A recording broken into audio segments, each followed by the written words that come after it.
I had always loved train rides, the steady rhythm of the wheels on the tracks, the quiet hum of conversation, and the way the scenery blurs by, making time seem to stretch and bend.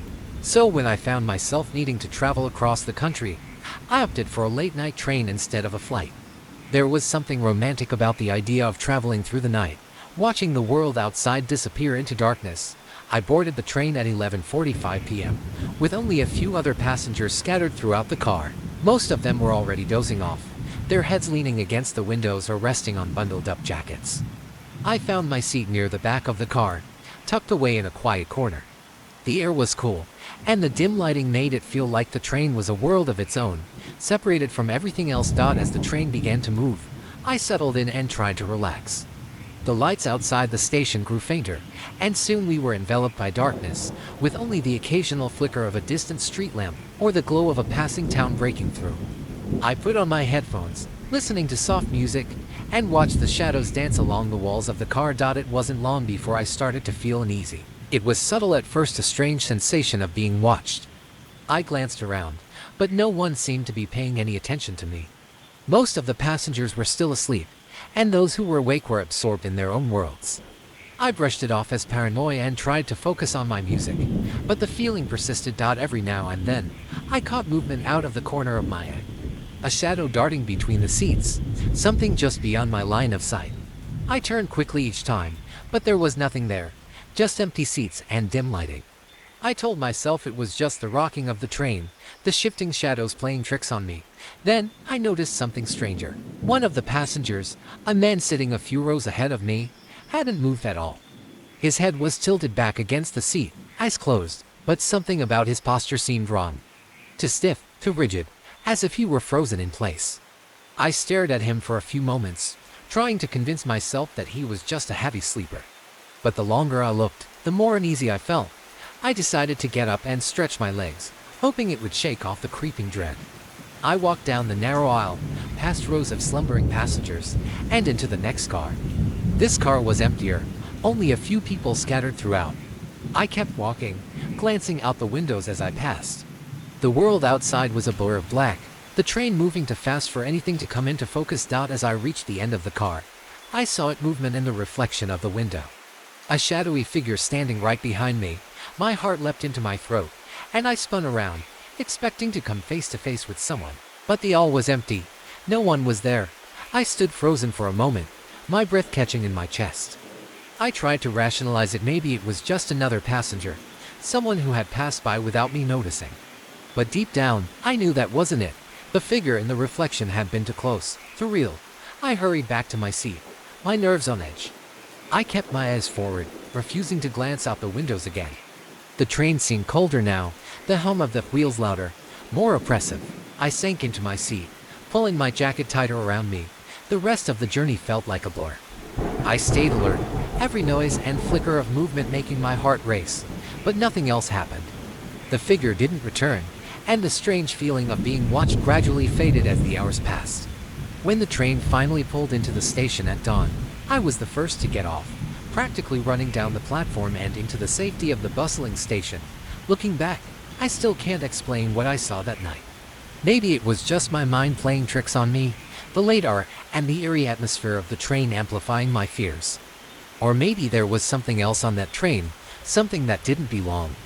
All I know is that I've never taken a late-night train again. I've always liked traveling by train. There's something peaceful about it. The gentle swaying as the car glides over the tracks, the rhythmic clacking of the wheels beneath you. But after that night, I'm not sure I'll ever set foot on a train again. It was late October, and I had to catch the last train home after visiting a friend in the city. The air was chilly, and the platform was deserted except for a couple standing at the far end. When the train finally arrived, it was almost completely empty. I boarded, found an open seat near the middle of the car, and settled in for the long ride back. The first half of the trip was uneventful.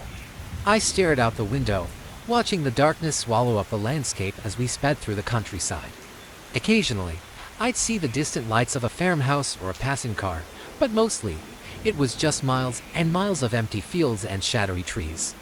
After a while, I grew tired and leaned my head against the cold window, letting the steady rocking of the train lull me into a light doze. I wasn't asleep for long when a sudden jolt woke me up. I blinked, disoriented, and realized the train had come to a stop. That wasn't unusual in itself. The train often paused at small towns along the route, and it wasn't uncommon for it to stop briefly to let another train pass. What was strange, though, was that when I looked out the window, there was nothing but darkness. No station lights, no buildings, nothing. We were in the middle of nowhere. I glanced around the car. The couple from the platform was gone, and I was alone. There were no conductors, no other passengers, just me. I tried to shake off the unease creeping up my spine, telling myself it was just a routine stop. But then I heard a soft, shuffling sound coming from the car behind me. My breath caught in my throat. I strained to listen, but the noise had stopped. I told myself it was nothing, just the creaking of the train settling on the tracks. But deep down, I knew something was off. Suddenly, the lights in the car flickered. Once, twice, and then they went out, plunging the entire car into darkness. My heart pounded in my chest as I fumbled for my phone, the dim glow of the screen casting eerie shadows on the empty seats around me. Just as I was about to turn on the flashlight, I heard the shuffling again, closer this time, like someone was dragging their feet down the aisle. The sound was faint but unmistakable, growing louder with each passing second. I turned around, my eyes straining to see through the darkness. For a moment, there was nothing, just the empty aisle stretching out behind me. But then, out of the shadows, I saw a figure standing at the far end of the car. I couldn't make out any details, just a dark silhouette, tall and unnaturally still. It didn't move, didn't make a sound, just stood there, watching me. A cold wave of fear washed over me, and I instinctively pressed back against my seat, my mind racing with thoughts of what I should do. The train was still stopped, the doors closed, and I had no idea where we were. My only option was to sit there, staring at the figure, hoping it was just my mind playing tricks on me. But then it moved. Slowly, deliberately. It took a step forward. The sound of its shuffling feet echoed in the quiet car, growing louder as it approached. My hands trembled as I gripped my phone, my thumb hovering over the flashlight icon. Then, just as it reached the halfway point in the car, the lights flickered back on. I blinked, momentarily blinded by the sudden brightness, and when my eyes adjusted, the figure was gone. The aisle was empty, just as it had been before. I sat there frozen, for what felt like hours, my heart racing, my mind trying to make sense of what had just happened. I glanced around, searching for any sign of the figure, but there was nothing. Just the empty car, the quiet hum of the train, and the darkness outside the window. Finally, after what seemed like an eternity, the train jolted forward, resuming its journey as if nothing had happened. The lights stayed on, and the shuffling sound never returned. But the rest of the ride, I couldn't shake the feeling that I wasn't alone, that something had been in that car with me. When the train finally pulled into my station, I practically bolted for the door, my legs shaky as I stepped onto the platform. I glanced back at the train, half expecting to see that dark figure standing in the window, watching me. But there was nothing, just the empty train, bathed in the harsh glow of the station lights. I've taken the train a few times since then, but never at night. I don't know what I saw that night, or if I saw anything at all. Maybe it was just a trick of the light, a product of my tired mind playing tricks on me. But sometimes, late at night when I'm lying in bed, I can still hear that soft shuffling, that quiet drag of feet on the floor, and I wonder if it's waiting for me to board enough. The rhythmic clatter of the train wheels against the tracks had always been comforting to me. It was a sound that lulled me into a sort of meditative calm, especially on these late-night journeys back home from the city. I sat by the window, the dark landscape of trees and fields flying past, only occasionally interrupted by distant lights. Thought it was one of those nights. I was tired after a long day at work, but not quite ready to fall asleep. There were only a few other passengers in my car. A couple sat toward the front, whispering softly to each other, and an older man was dozing off with his head resting on the window. We had just left the last small town on the line, and the next stop was mine about 40 minutes away. I settled deeper into my seat, pulling my jacket closer as the cool air of the night seeped in. The train slowed slightly, hitting a curve, and the view outside became a blur of twisted branches and shadows. That's when I first saw it, something strange in the reflection of the window. At first, I thought it was just a trick of the light, a flicker of motion from my tired eyes. But then it appeared again, clearer this time. A figure stood at the far end of the car, near the door that led to the next compartment. It was tall and unnaturally still, just barely distinguishable in the dim lighting of the train. I turned to look directly, but there was nothing there. I frowned, feeling a chill creep up my spine. I glanced back at the window, and there it was again, the reflection of the figure, but now it seemed closer, though still distant enough that I couldn't make out any details. My heart started to pound in my chest, but I told myself it was nothing, just my imagination playing tricks on me. I shifted in my seat, trying to shake off the unease that had settled over me like a blanket. The couple at the front of the car had fallen silent, and the older man was still sleeping soundly. I took a deep breath and closed my eyes, telling myself to relax. Then the train suddenly slowed to a near stop. I opened my eyes, confused. We weren't near any stations, and there were no other trains passing by. We were in the middle of nowhere, surrounded by dense woods on either side. The train crawled along, moving at a snail's pace, and that's when I noticed the figure again, this time not just a reflection. It was standing in the aisle now, halfway down the car. I froze, my breath catching in my throat. It was closer than before, close enough that I could see its form more clearly. It was tall, and naturally tall, with long limbs and a shadowy face obscured by something hairy, perhaps a hood. The way it stood, perfectly still, sent a wave of terror through me. I wanted to move, to get up and run, but my body wouldn't cooperate. I just sat there, staring at the thing in the aisle, praying that it wouldn't come any closer. The train shuddered, as if something heavy had climbed aboard, and the lights flickered for a brief moment. When they came back on, the figure was gone. My eyes darted around the car, searching for any sign of it, but it had simply vanished. The couple was still there, as was the sleeping man, oblivious to the silent horror that had just unfolded. I tried to calm myself, telling myself that it must have been a hallucination brought on by exhaustion. But deep down, I knew what I had seen. My hands trembled as I gripped the armrests of my seat, my eyes fixed on the door at the end of the car. The train picked up speed again, and I let out a shaky breath. Whatever that thing was, it was gone, but the fear lingered, gnawing at the edges of my mind. I kept glancing over my shoulder, half expecting to see it standing behind me, but the car remained empty and still. When we finally pulled into my station, I didn't waste any time. As soon as the doors opened, I bolted out of the train, my feet hitting the platform with a solid thud. I didn't look back. I didn't want to know if it was watching me from the windows as I made my way home. That night, I barely slept. Every creak and groan of my old apartment seemed amplified. Every shadow seemed to shift in the corners of my vision. But morning eventually came, and with it, the rational part of my brain took over. I convinced myself that it had all been in my head, a product of too many late nights and too much stress. But even now, I can't shake the feeling that something was on that train with me that night. Something that didn't belong.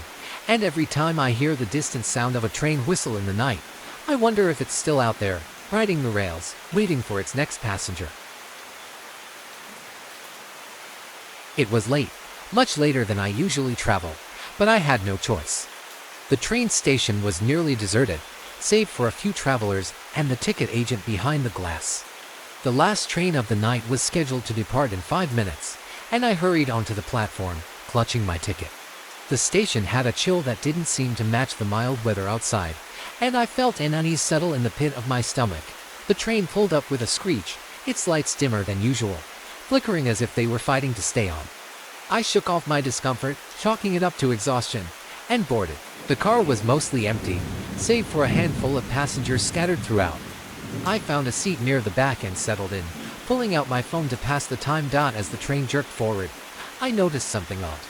Despite the car being mostly empty, it felt crowded. The air was heavy, almost oppressive, as if it was filled with the presence of unseen passengers. I glanced around, but nothing seemed out of the ordinary. The few people on board were either sleeping or engrossed in their own world. I tried to focus on my phone, but the feeling persisted, a nagging sensation that something wasn't right. About 20 minutes into the ride, the train began to slow. I looked out the window, expecting to see a station, but there was nothing. Just darkness and the vague outlines of trees whizzing by. The train didn't stop completely, but it crawled along at an unnervingly slow pace. And then I saw it. In the aisle, just a few rows ahead of me, there was a figure.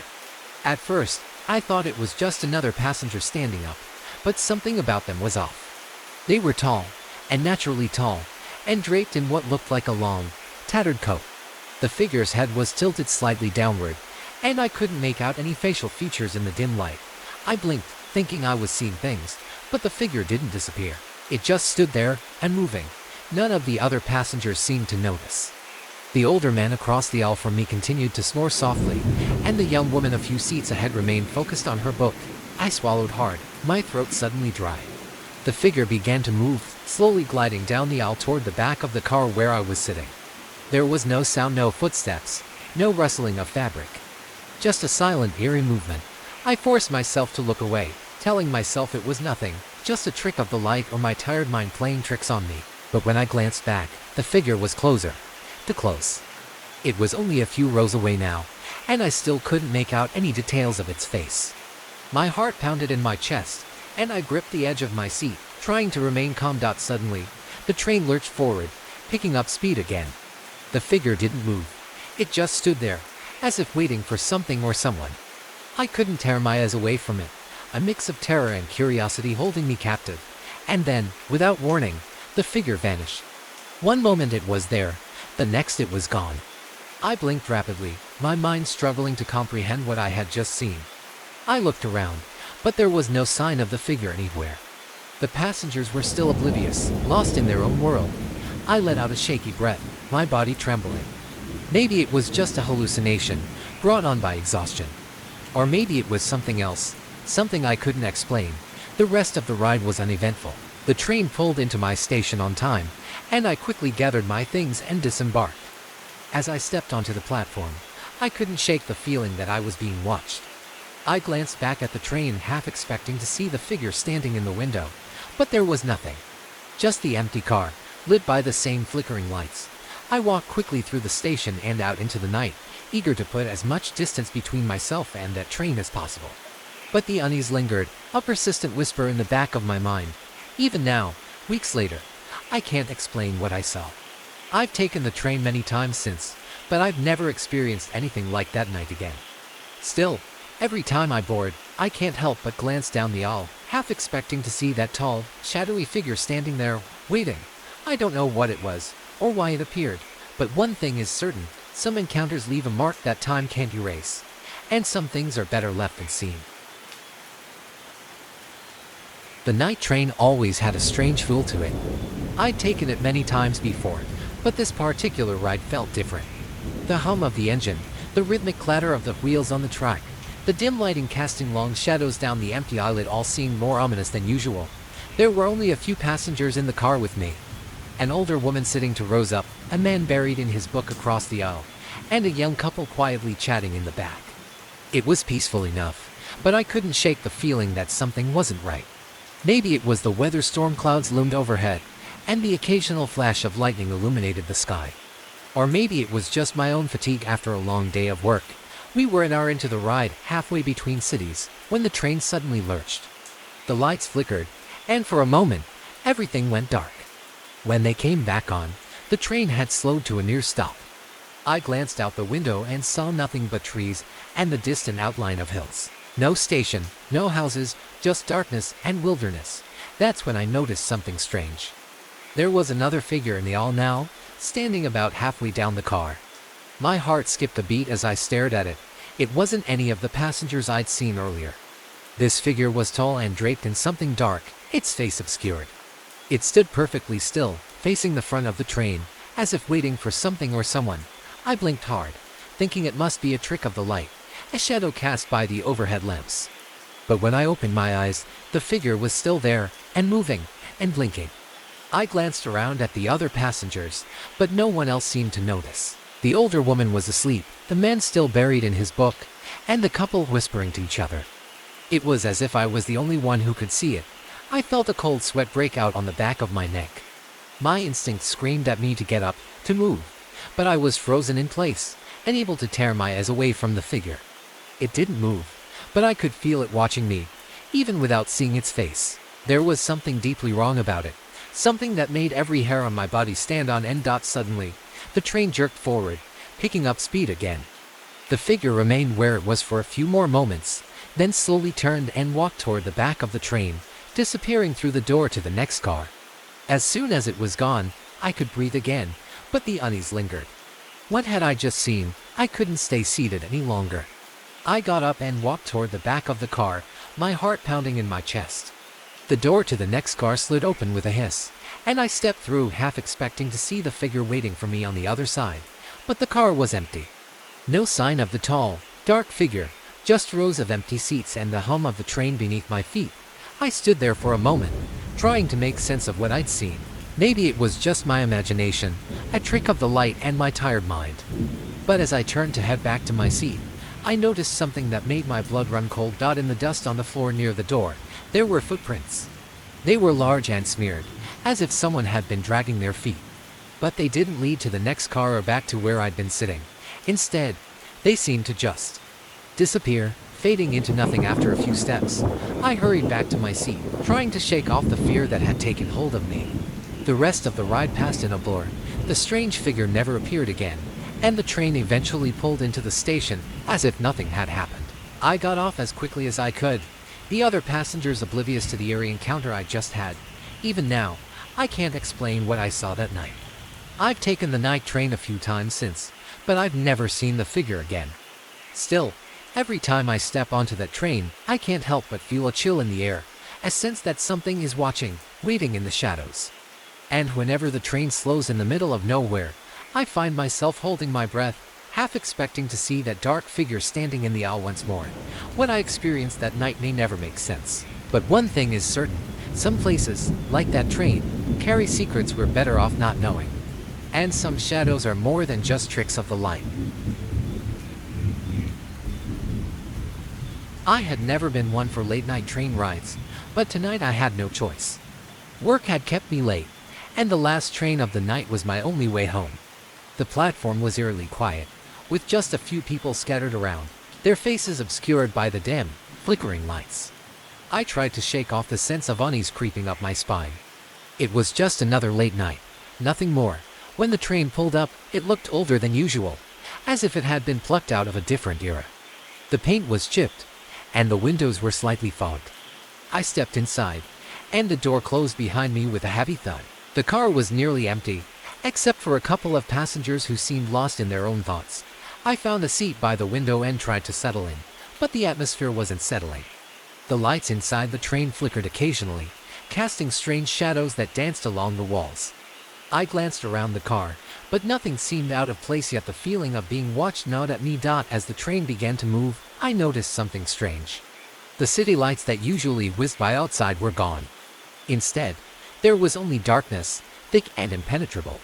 I leaned closer to the window, trying to make out anything beyond the glass, but there was nothing. No buildings, no streets, no lights. Just an endless void. My unease deepened, and I turned my attention back to the car. That's when I saw him. A man sitting several rows ahead, dressed in an old-fashioned suit, like something from the early 1900s. He was facing forward, his back to me, but something about him felt wrong. His clothes were too crisp, too clean, as if they didn't belong in this time. I tried to shake off the feeling, but I couldn't look away. The man sat unnervingly still, not moving an inch as the train rattled down the tracks. Then, slowly, he began to turn his head. It wasn't a natural movement, more like a mechanical twist, as if his body didn't quite understand how to move properly. When his face came into view, my breath caught in my throat. His eyes were wide and unblinking, staring straight ahead. His skin was pale, almost translucent, and there was an unnatural stillness to him, like he wasn't really alive. He didn't seem to see me, but the sheer wrongness of his presence made my skin crawl. I looked around to see if anyone else had noticed, but the other passengers remained oblivious. A woman a few seats away was asleep, her head resting against the window. A man near the door was reading a newspaper, completely unaware of the strange figure just a few rows away. I forced myself to look away from the man, telling myself that I was just tired, that my mind was playing tricks on me, but when I glanced back, he was gone. The seat where he had been sitting was empty, as if he had never been there at all. Panic welled up in my chest. I couldn't have imagined him. I knew what I had seen. I stood up, trying to steady my breath, and walked toward the front of the car, where the man had been. I scanned the area, but there was no sign of him. Just empty seats and that same oppressive silence. I turned back toward my seat, my heart pounding. And that's when I saw him again, this time, standing at the far end of the car, by the door. He was staring right at me, his eyes wide and empty, his mouth slightly open as if he was trying to speak but couldn't find the words. Chill ran down my spine, and I backed away, stumbling into the nearest seat. The train rumbled on, but it felt like we were suspended in time, trapped in this strange, nightmarish moment. I closed my eyes, willing myself to wake up from whatever this was. When I opened them again, the man was gone. The door at the end of the car slid open, and the conductor stepped through, as if nothing had happened. "Next stop," the conductor called out, his voice breaking the silence. End of the line. I gathered my things and hurried off the train as soon as it stopped, my hands shaking. The platform was empty, and the night air was cool against my skin, but the sense of unease still lingered. I looked back at the train, half expecting to see the man in the window, but all I saw was the empty car, bathed in the soft glow of the station lights. I never took that train again, and to this day, I can't explain what I saw. Maybe it was a trick of the light, or maybe it was something more. All I know is that some things are better left unexplained, and that night, on that train, I came far too close to something I was never meant to see. It was late, later than I'd ever taken the train before. My shift at the hospital had run over, and I found myself standing on a near-empty platform, waiting for the last train of the night. The wind had a sharp bite, and the city seemed unnervingly quiet. Only the occasional distant honk or murmur of conversation reminded me I wasn't alone in the world. When the train finally pulled up, it seemed older than usual, like something from a different era. The once polished metal now appeared dull, covered with a layer of grime that suggested it hadn't been properly cleaned in years. I hesitated for a moment before stepping inside, the door hissing shut behind me. The car was nearly empty. Just a few people scattered throughout, all lost in their own worlds. There was a woman with her face buried in a book, a man in a suit typing on his laptop, and an older gentleman dozing with his hat pulled low over his face. I chose a seat near the middle, far enough away from the others to feel some semblance of privacy, but close enough that I wasn't completely isolated. As the train rumbled out of the station, I tried to relax, but something about the atmosphere felt off. The lights overhead flickered intermittently, casting strange shadows that danced along the walls. The air felt unusually cold, almost damp, like the inside of a cave. I pulled my jacket tighter around myself and stared out the window, hoping the motion of the train would lull me into a sense of calm, but instead of the familiar blur of city lights, all I saw was darkness. An unnerving, suffocating blackness that seemed to stretch on endlessly. It was as if the train had left the city entirely, hurtling through some void where nothing else existed. I leaned closer to the window, straining my eyes to make out any familiar landmarks, but there was nothing. No buildings, no roads, just an endless abyss. I sat back in my seat, my heart beginning to race. I glanced around the car, but none of the other passengers seemed to notice anything unusual. The man with the laptop continued typing away, the woman kept reading her book, and the older gentleman snored softly. I told myself I was just tired, that the long shift was playing tricks on my mind. But then I saw him, a man sitting at the very back of the car.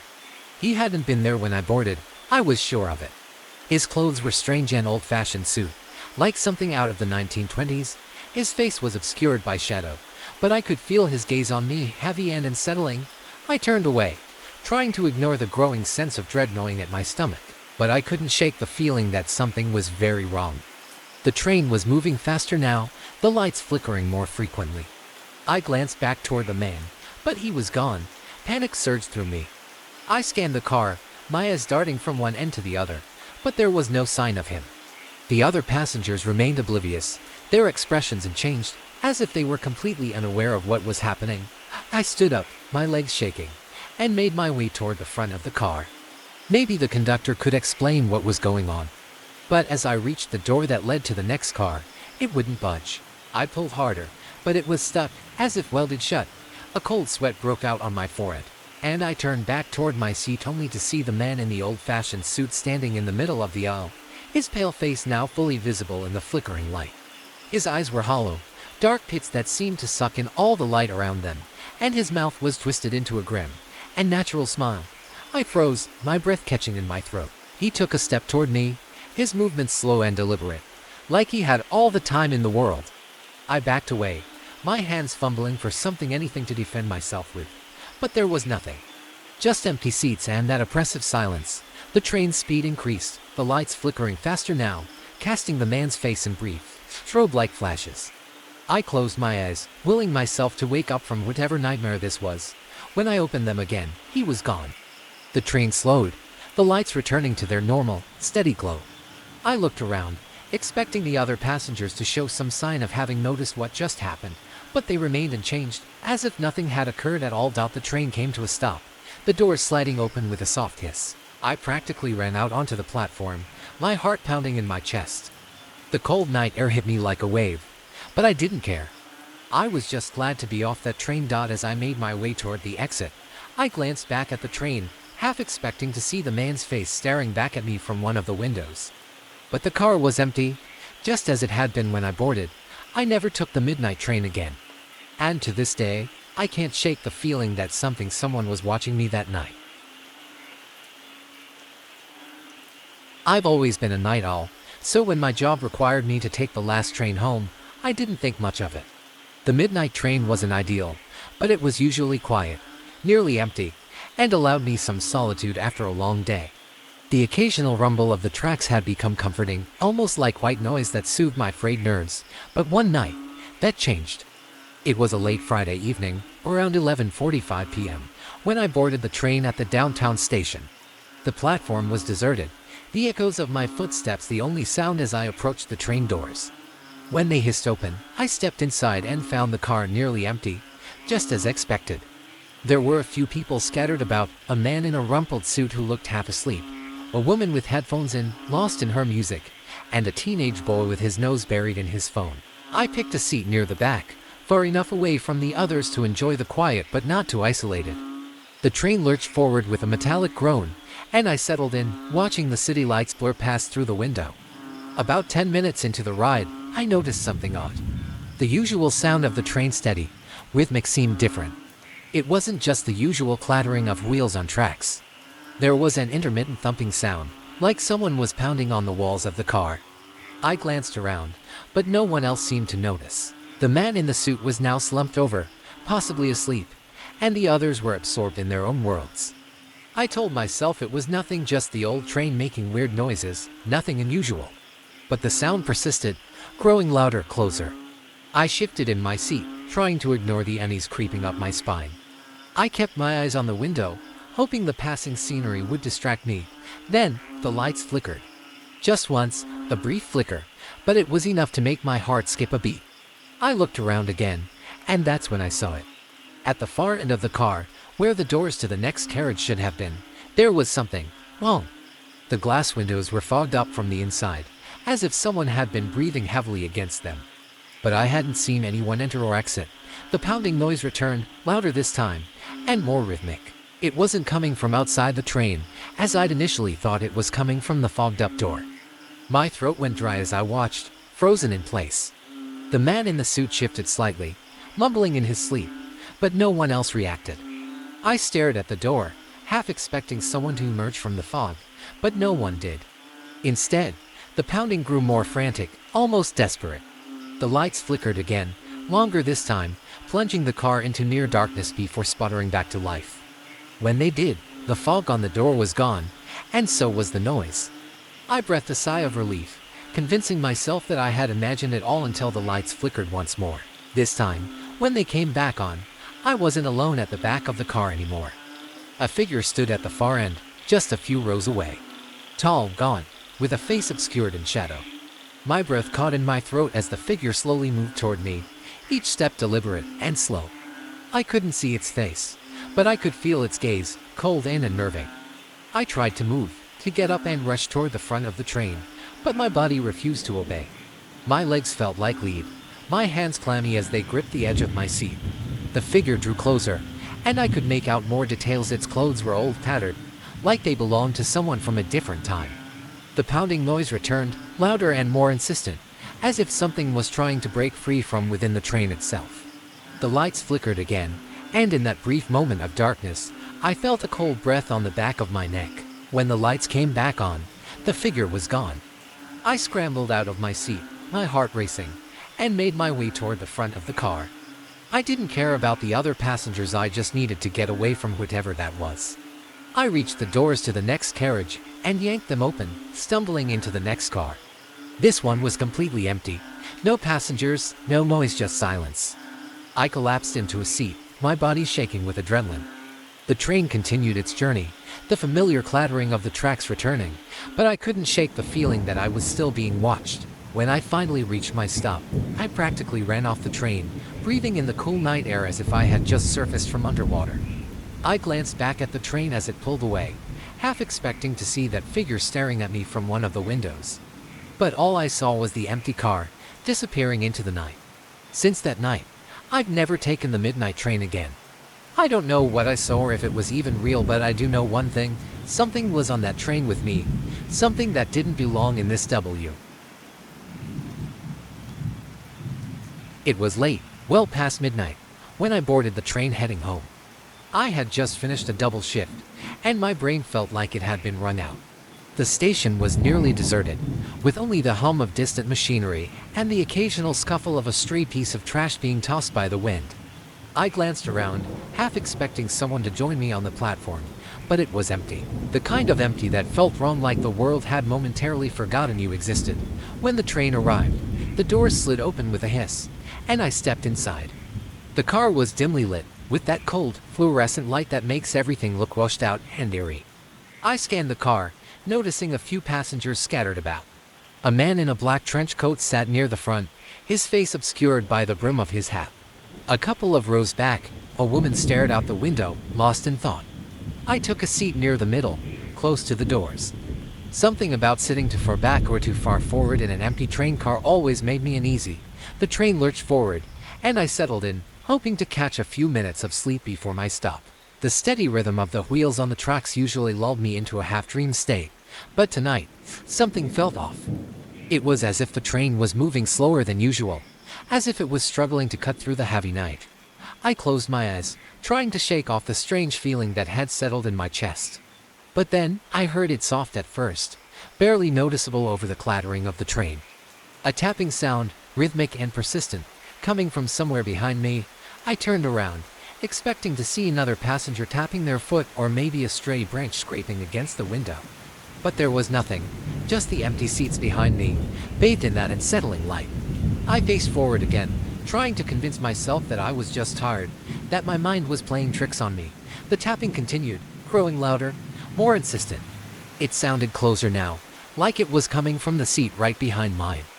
My heart started to race, and I could feel the hairs on the back of my neck standing up.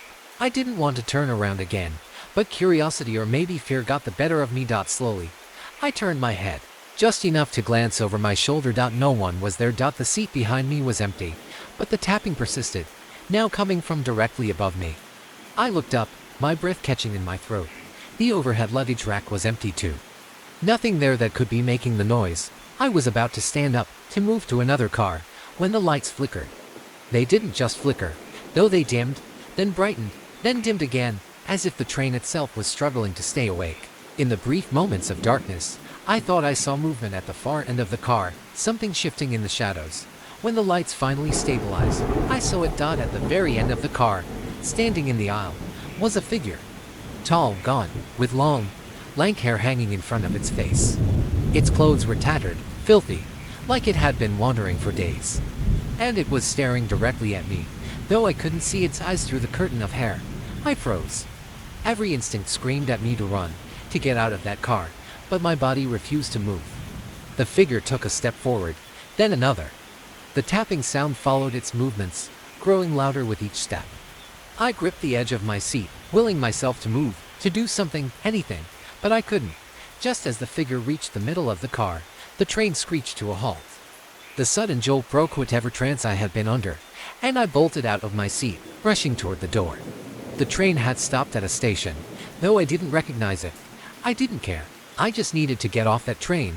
I stumbled onto the platform, breathing hard, my heart pounding in my chest. When I turned around, expecting to see the figure following me, I saw only the empty train car. The doors slid shut, and the train pulled away, disappearing into the night. I stood there for what felt like hours, trying to calm myself down. Eventually, I made my way to the station exit and found a cab to take me the rest of the way home. I never took the midnight train again. Something or someone was on that train that night, something that didn't belong. And I never wanted to find out what it was. Since then, every time I passed that station, I glance at the tracks, half expecting to see the figure standing there, waiting. I never do, But that feeling, the one that something was watching me, has never left. It was a foggy night when I boarded the late train. My shift had dragged on longer than usual, leaving me to catch the last train back home. The platform was nearly empty, just a few scattered passengers waiting silently in the damp chill of the evening. The train pulled in with a low rumble, the doors hissing open. I stepped inside, hoping for a quiet ride back. The car was nearly empty, except for an older man slumped in his seat near the front and a young woman with headphones on, staring out the window. I settled into a seat midway down the car, placing my bag on the floor. The train lurched forward, and the rhythmic clattering of the wheels on the tracks began. I leaned back and closed my eyes, trying to relax, but the feeling of unease hit almost immediately. Something wasn't right. The air felt heavy, thick with an inexplicable tension. I told myself it was just exhaustion playing tricks on me, but the feeling didn't go away. In fact, it seemed to grow stronger as the train continued down the tracks. About 10 minutes into the ride, the lights began to flicker. I opened my eyes, half expecting the train to stop or an announcement to come over the speakers, but there was nothing. The lights flickered again, this time longer, before stabilizing. The other passengers didn't seem to notice. The old man was still slumped in his seat, and the woman hadn't moved. I tried to shake off the nerves, focusing on the rhythmic sounds of the train, but then I heard something else, a faint, steady tapping. It was subtle at first, almost blending in with the sound of the train, but it grew louder, more deliberate. Tap, tap, tap. I glanced around, trying to locate the source, but nothing seemed out of place. The tapping continued, seeming to echo through the car. I leaned out into the aisle, looking toward the back of the train. That's when I saw him. A man stood at the far end of the car, facing me. He was tall, wearing a long, dark coat and a wide-brimmed hat that cast his face in shadow. I hadn't noticed him when I boarded. I hadn't seen him take a seat. He just appeared. The tapping continued, and I realized it was coming from him, his fingers drumming rhythmically against the side of his leg. I stared at him, waiting for him to move, to do something, but he just stood there, tapping. The train jolted slightly as it rounded a bend, and I looked away for a moment, trying to calm myself. When I glanced back, the man was closer. My heart skipped a beat. He hadn't walked. I hadn't heard any footsteps. But he was now standing halfway down the aisle, still tapping, still staring in my direction. The flickering lights made it hard to see his face, but something about his presence felt wrong and natural. I looked over at the other passengers, but they hadn't noticed a thing. The old man hadn't moved, and the woman was still lost in her music. Panic started to creep in. I wanted to stand up, to move to another car, but I felt frozen in place, as if the air around me had thickened, holding me in my seat. The tapping grew louder, more insistent, as the man took another step closer. My breath quickened, and I could feel my pulse pounding in my ears. I didn't know what to do. He was now only a few rows away, close enough that I could see his hand tapping against his coat. His face remained hidden in shadow, but I could feel his eyes on me. Then, just as suddenly as it began, the train lurched to a stop. The doors hissed open, and I bolted out of my seat, rushing toward the exit. I didn't look back. I couldn't. I stumbled onto the platform, my heart racing, the cool air hitting me like a slap in the face. I stood there for a moment, catching my breath, trying to shake off the lingering fear. When I finally turned around, the train was still there, its doors open, but the man was gone. I scanned the platform, expecting to see him standing somewhere in the fog, but there was no sign of him. The platform was as empty as it had been when I boarded. I didn't wait to see the train leave. I hurried out of the station and didn't look back. To this day, I still take the train, but I never board the last one anymore. And every time the lights flicker or I hear a faint tapping, I feel that familiar chill. Whoever or whatever that man was, I know he's still out there, waiting on the last train of the night. Last summer, I took a late-night train ride across the country for a family reunion. The train was nearly empty when I boarded at the small, dimly lit station. As I settled into my seat, the cool, air-conditioned car offered a welcome relief from the summer heat. It was just past midnight when the incident happened. I was engrossed in a book when I noticed a sudden chill. The air conditioning had kicked into high, so I wrapped my jacket tighter around me. The train's gentle sway and rhythmic clacking of the wheels were soothing, but then an uneasy feeling began creeping over me. The lights flickered briefly, which I dismissed as a glitch. However, the flickering continued more persistently, and with each flicker, I felt an odd sense of dread. I glanced around the nearly empty car. A few other passengers were scattered about, but their faces were shadowed and inscrutable. Then I saw her dot at the far end of the car. A woman sat alone. She wore an old-fashioned dress, and her long hair was covered with a large, black hat. I hadn't noticed her when I boarded, and there was no seat beside her, just emptiness. I tried to focus on my book again, but the unease was too strong. The lights flickered more violently, and I could see her now. She was staring directly at me, her face partially obscured by the hat. Her eyes, though mostly hidden, seemed to be locked on mine. I felt an icy shiver run down my spine. The air grew colder. I tried to rationalize it. Maybe she was just another passenger, or perhaps I was imagining things. To distract myself, I got up and walked down the aisle, hoping to find a more comfortable seat or maybe just a change of scenery. But when I glanced back, she was still there, still staring. As I continued to walk, the lights dimmed further, and I could hear a low, eerie hum. The hum grew louder, and I could almost feel it vibrating in my chest. The woman's gaze followed me, and the air around her seemed to shimmer with an unnatural cold. The train came to a sudden stop, jolting me back to the present. The lights went out completely, plunging the car into darkness. Panic rose in my throat. I stumbled to the nearest emergency light and pressed the button, which flickered on and cast a dim and settling glow. When the lights came back on, the woman was gone. The car was now completely empty, except for a few scattered newspapers and a discarded coffee cup. My heart was pounding as I quickly returned to my seat. I tried to rationalize what had happened. Maybe she had just left the train or moved to another car. The rest of the ride passed uneventfully, but I couldn't shake the feeling of dread. I kept glancing at the empty seats around me, half expecting to see her reappear. By the time the train reached my destination, I was eager to get off and never look back. As I disembarked, I overheard a conversation between two conductors. They were discussing some recent issues with that particular train, reports of strange occurrences and mysterious passengers who vanished without a trace. My blood ran cold. I didn't stay to hear more. I left the station quickly, my mind racing with the eerie encounter. To this day, I can't help but feel a shiver when I think of that midnight train ride. The woman in the hat remains a ghostly presence in my memory. I'll never know who or what she was, but I've learned to never take the midnight train again. It was a chilly November evening when I boarded the train from New York to Boston. I had just finished a grueling work week and was looking forward to a quiet ride home. The train was sparsely populated, so I had my pick of seats. I chose a spot in the middle of car 3, hoping for some solitude. The journey began smoothly. I settled into my seat with a book, and the rhythmic clacking of the wheels was almost hypnotic.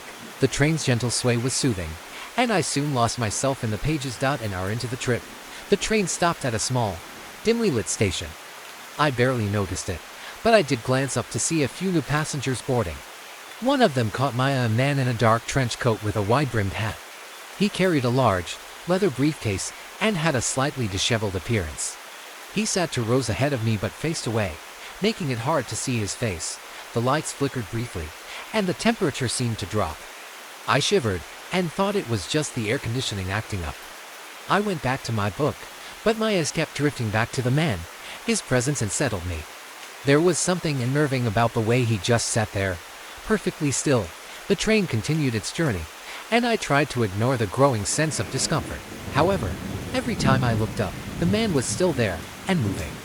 It was as if he was waiting for something or someone. Around midnight, the train lights dimmed to a low glow. I could hear the soft murmur of other passengers' conversations, but they seemed distant, as if muffled by a thick fog.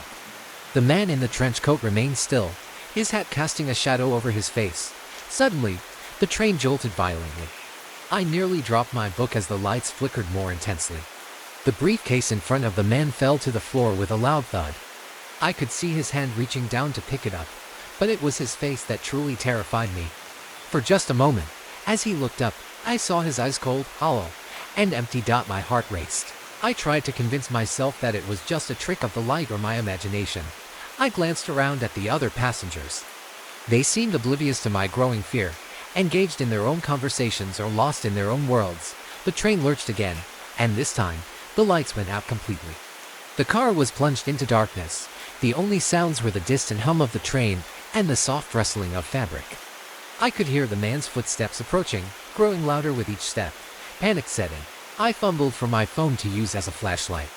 When I finally managed to turn it on, I scanned the car. The man was nowhere to be seen. I glanced around nervously, my flashlight illuminating empty seats and confused faces. The lights flickered back on, and the man was gone. The briefcase was still on the floor, but the man had vanished. My hands were trembling as I picked up the briefcase and looked around, hoping to find some clue to explain the strange events.